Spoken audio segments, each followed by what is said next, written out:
Welcome back. Continuing the news. In this evening's health report, Shamela Pullen takes a closer look at hernias in children, a condition more common than many parents realize. The health report is brought. A hernia develops when an internal tissue pushes through a weak area in the abdominal wall. Parents can easily see signs of a hernia if there's a noticeable swelling in the affected area.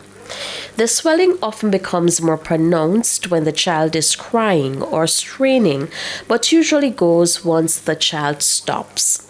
Unlike adults, children are usually born with inguinal hernias, and the risk is higher in premature babies.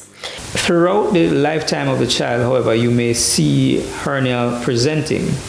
So in infancy, under 1 year old, those patients form the bulk of the patients that we will see with an inguinal hernia.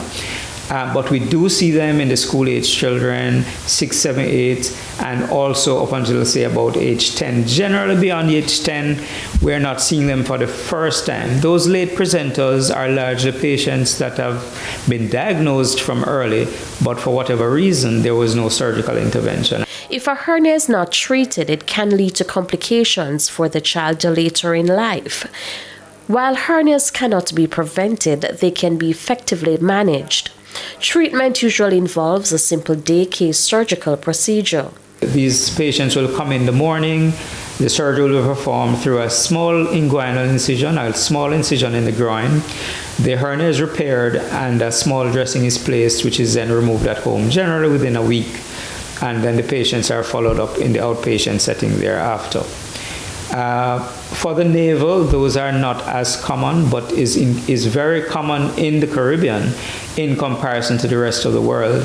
And they are similarly done through a tiny incision placed below the navel. The repair is done, and then the dressing is applied with numbing agents for going home on the same day. With your health report, I'm Shamela Pullen, wishing you good health. The health report is brought to you by